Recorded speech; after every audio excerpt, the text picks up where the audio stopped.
Hi అండి, అందరికీ నమస్కారం. ఈరోజు 3 మామిడికాయలు కేజీ అండి. కేజీకి పావు కేజీ, ఇవి అర కేజీ కర్నూలు శనగ నూనె ఆయిల్ అండి. కేజీ పళ్ళకి అర కేజీ ఆయిల్ పడుతుంది. ఆ తర్వాత ఆయిల్ స్టవ్ మీద పెట్టుకొని సిమ్ము మీద మరగబెట్టుకోవాలి. ఆ తర్వాత మామిడికాయలు కడిగి శుభ్రంగా క్లాత్తో తుడుచుకోవాలి. తుడుచుకున్న తర్వాత మనం పావు కేజీ కళ్ళుప్పు మిక్సీ పట్టుకొని వేసుకోవాలండి. ఇదిగోండి, కొద్దిగా నూనె కాగాలండి, ఎక్కువ మరగనియకుండా జాగ్రత్తగాను వేడైన తర్వాత పక్కన పెట్టుకొని 3 మామిడికాయల ఇలా తురుముతో కూడా పళ్ళు పెద్దవి ఉన్న వాటి వైపు తిప్పి మనం తురుముకుంటే తురుము లావుగాను చక్కగా పొడుగ్గా పుల్లల్లాగా వస్తుందండి. చక్కగా బాగా వస్తుంది. ఇలా తురుముకోవాలి. సన్నదైతే నువ్వుగా చిన్న చిన్న ముక్కలుగా పడతాయి. ఇదైతే పెద్దవిగా వస్తాయని ఇలా తురుముతున్నానండి. తురుము పచ్చడి ఉప్పు కారం మొత్తం కలిసిపోతుంది. కేజీ మామిడికాయలకి పావు కేజీ ఉప్పు, పావు కేజీ కారం, 100 గ్రాములు ఆవాలు, 50 గ్రాములు మెంతులు పిండి అయితే ఏనండి ఇలా వేసుకుంటానండి. మొత్తమును ఇలా తురుము అయిపోయిన తర్వాత మనం 50 గ్రాములు మెంతులు ఇలా చల్లుకోవాలి.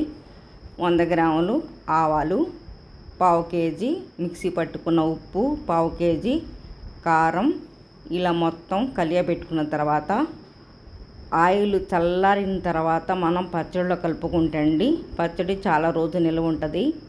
ఇదిగోండి, ఎల్లిపాయలు కూడా పావు కేజీ సరిపడా మొత్తం కొలతలు. కేజీకి పావు కేజీ కొలత మెజర్మెంట్ అండి. అర కేజీ ఆయిల్ ఇలా ఆయిల్ వేసుకొని కలియబెట్టుకోవాలండి. సగం ముక్కలు సన్నగా కట్ చేసి వేసుకుంటాను. ఆ తర్వాత మళ్ళీ ఉప్పు కారం పట్టిన తర్వాత ఇంకో కొన్ని ముక్కలు ఎల్లిపాయలు వేస్తానండి. ఎల్లిపాయలు తినటం వల్ల కొలెస్ట్రాల్ కరుగుతాయి, మంచి స్మెల్ ఉంటుందండి. ఆవకాయలు ఎల్లిపాయలు చాలా టేస్టీగా ఉంటాయి, పుల్లగాను ఆవకాయ మాగితే. ఆ తర్వాత మెంతులు ఆవాలు కూడా పుల్లగా తగులుతాయండి పంటి కింద. అవన్నీ మాగిన తర్వాత ఉప్పు కారం సరిపడా చూసుకొని రెండో రోజు సీసాలో స్టోర్ చేసుకుంటానండి నేను. ఇవన్నీ ఇలా కలియబెట్టుకుంటే ఆవకాయలు ఎక్కువ ఎల్లిపాయలు వేస్తే చాలా టేస్టీగా ఉంటుందండి. కొంతమంది కొన్ని వేసుకుంటారు, నేనైతే ఎక్కువ పావు కేజీ సమానంగా వేస్తాను.